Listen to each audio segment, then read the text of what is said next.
우크라이나 저격수가 무려 3.8km나 떨어진 거리에서 러시아 군인을 명중했습니다. 이런 공격이 사실로 확인된다면 역대 최장 저격거리 기록이 되는 것으로 다시 한번 우크라이나 저격수의 명성을 드러낼 것으로 보입니다. 원샷 원킬 우크라이나 저격수에 대해서 Y타임스가 파헤쳐봤습니다. 지금 시작합니다.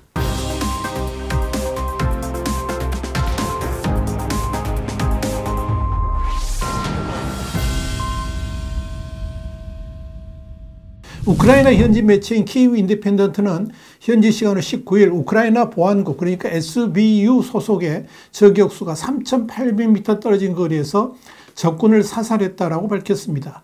이는 이전 세계 기록인 3,540m를 넘어선 기록입니다. 그동안에 세계 저격거리 1위는 2017년 극단주의 무장단체 이슬람국가 그러니까 IS의 주요 표적을 3,450m 거리에서 저격 명중시킨 캐나다 합동작전군 그러니까 JTF가 차지하고 있었습니다. 그리고 2위는 지난해 전까지만 해도 2009년 아프가니스탄 전투 당시에 2,475m 거리에서 탈레반 전사 2명을 저격한 영국인 크레이그 해리슨이었습니다. 그런데 이 기록 역시 지난해 11월 14일 우크라이나 특수부대 오메가 소속의 저격수가 2,710m 떨어진 거리에서 러시아군을 저격하면서 기록을 갈아치운 바 있습니다.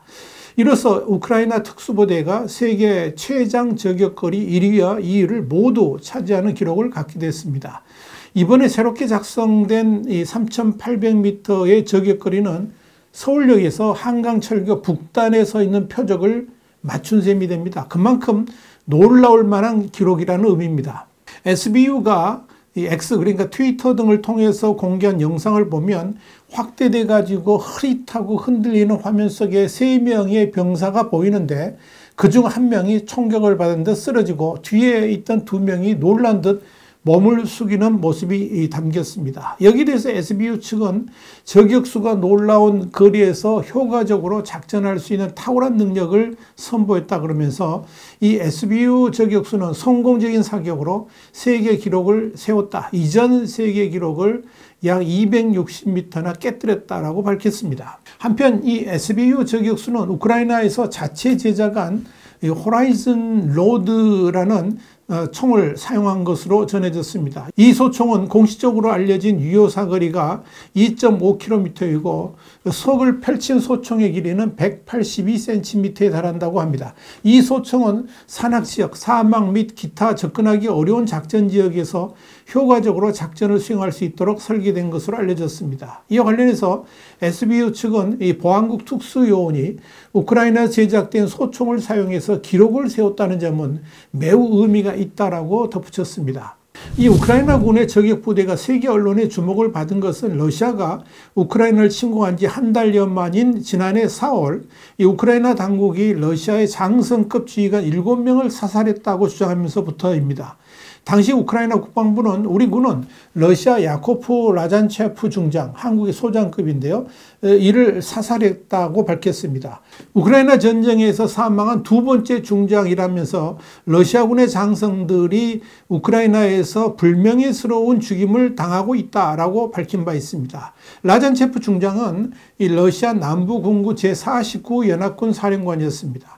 앞서 우크라이나군은 지난해 4월 3일 러시아군의 안드레이 소비스키 제7공수단장 겸 제41연합군 부사령관 소장이 우크라이나군 저격수에서 사망했다고 밝힌 바 있습니다. 장성급 지휘관으로 첫 희생양이었던 겁니다.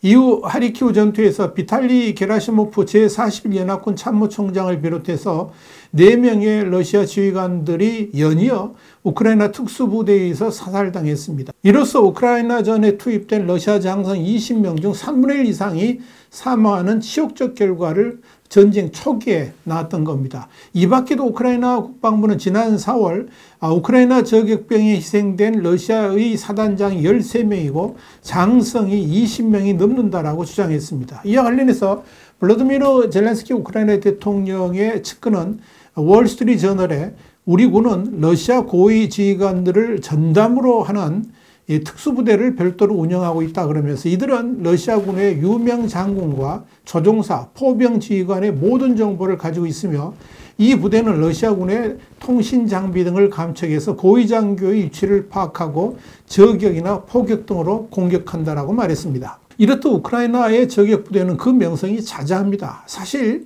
이 우크라이나의 저격 부대 이면에는 2명의 신화가 된 영웅이 있습니다. 그중 한 명은 바실리 자이제프로서 그 시대의 국적으로 말하자면 소련 연방의 우크라이나 공화국 국민이었습니다. 그는 본디 우랄 산맥의 사냥꾼이었는데 2차 대전 당시 흑해함대 저격수로 발탁되어서 전쟁이 끝날 때까지 독일군 242명을 저격했습니다. 사용한 총알은 모두 243발이었습니다. 그 뒤를 이은 사람이 류드밀라 파블리첸코입니다. 키우 인근에서 태어난 그는 156cm의 작은 키에 키우 대학 역사학과를 졸업한 평범한 여학생이었습니다. 그는 키우 야간학교를 다니면서 변기창 직공으로 학비를 번 것이 인연이 돼가지고 총자비가 됐습니다.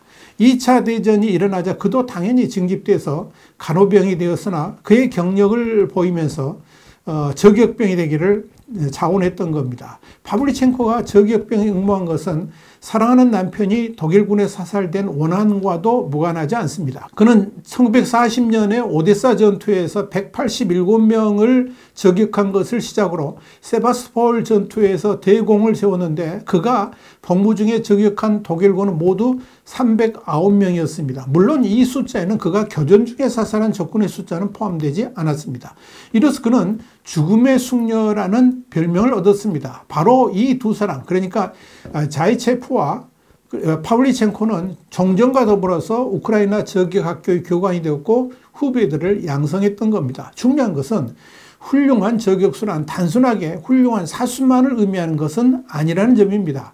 저격병은 초인적으로 예민한 감각을 갖춰야 됩니다.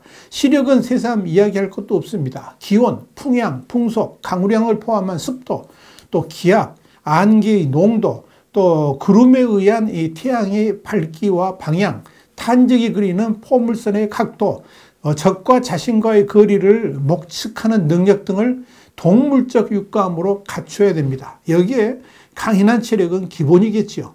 우크라이나는 그야말로 이 초인적 능력을 갖춘 저격수들을 그동안 꾸준히 양성해 왔습니다. 여기에 최근에는 세계 최강의 겨울전장의 백색 공포인 핀란드의 퇴역 저격수들이 자원해가지고 우크라이나로 돌아오고 있다. 이런 정보도 있습니다. 이들 역시 과거 러시아하고의 겨울전쟁을 통해서 우크라이나의 슬픔을 가슴 깊이 느끼면서 동지적 마음으로 자원하고 있다 하는 이야기입니다. 이렇게 최전방에서 저격수로 활약하는 이들이 언론에 노출되는 경우는 사실 거의 없습니다. 그러나 지난해 전쟁 발발 직후에 자원 입대한 미스 우크라이나 아나스타샤 레나가 자신의 SNS에 올린 근황이 화제를 모은 바 있습니다. SNS를 통해 현지 소식을 전하고 있는 아나스타샤 레나는 당시 라이브 방송을 통해서 군인으로서의 강인한 모습을 당당하게 드러내서 눈길을 끌었습니다. 레냐는 당시 라이브 방송에서 러시아군이 널 잡으면 성폭행 당할까봐 두렵지 않느냐 이런 질문을 받자 그럴 때를 대비해서 수류탄을 들고 다닌다 그러면서 러시아군을 가까이 오게 해도 된다. 그들은 이미 지옥을 기다리고 있다. 이렇게 당당하게 답한 바 있습니다. 지난 2015년 24살의 어린 나이로 미스 그랜드 우크라이나에 선정된 레나는 세계 미인대회 우크라이나 대표 자격으로 참가한 바 있습니다. 마케팅과 경영학을 전공했고 5개 국어가 능통한 수재로서 통번역가와 모델, 전쟁 전에는 투르키예에서 홍보 매니저로 활동하다가 러시아의 침공이 본격화되자 침략할 의도로 우크라이나 국경을 넘는 사람을 죽이겠다 그러면서 입대 사실을 밝힌 바 있습니다. 우크라이나를 지키는 또 다른 영웅적 여성도 있습니다. 바로 나라를 지키기 위해서 전투에 뛰어든 여성 저격수들입니다. 지난해 4월 5일 미국 매체인 뉴욕 포스트는 키우의 유령 이후 우크라이나에서 새로운 영웅이 등장했다 그러면서 우골리오크로 불리는 여성 저격수의 이야기를 보도한 바 있습니다. 우골리오크는 우크라이나어로 숯, 그러니까 차콜을 뜻합니다. 뉴욕포스트는 이날 차콜이 우크라이나 국민들 사이에서 21세기 죽음의 숙녀로 칭송받고 있다 그러면서 우크라이나 방어군의 새로운 영웅으로 떠올랐다라고 전했습니다. 특히 차콜의 사진은 우크라이나군이 지난해 4월 3일 페이스북에 현대전의 영웅이라는 소개와 함께 공개해서 더욱 주목을 끌었습니다. 페이스북의 사진은 터번 형태의 스카프로 입을 가리고 위장천으로 두른 자신의 저격용 총을 어깨에 걸치고 걷는 모습이 담겨 있습니다. 다만 차콜은 그의 전투명으로 우크라이나군은 그의 이름을 공개하지는 않았습니다. 우크라이나군은 이 페이스북 글에서 차콜은 2017년 남동생이 자신을 자랑스럽게 여기도록 해병대에 입대했으며 친러시아 반군 세력과 러시아군이 장악한 이 우크라이나 동부 돈바스 지역에서 싸우다가 지난 1월 전역했다 그러면서, 그러나 2월 24일 러시아의 침공이 시작되자 재입대했다라고 밝혔습니다. 그럼에도 우크라이나군은 이 차콜의 구체적인 전투 결과에 대해서는 밝히지를 않았습니다. 이렇게 우크라이나군의 저격수는 지금 이 시간에도 전장의 최전선을 굳게 지키고 있습니다. 이들이 노리는 대상은 러시아군의 최고위층이나 핵심 인물이라는 점에서 러시아군에게 주는 타격도 큽니다. 이렇게 자신의 모든 것을 국가를 위해 바치는 이들이 있기 때문에 우크라이나가 지금도 강건하게 버티고 있는 것입니다. 와이타임 정세 분석이었습니다. 감사합니다.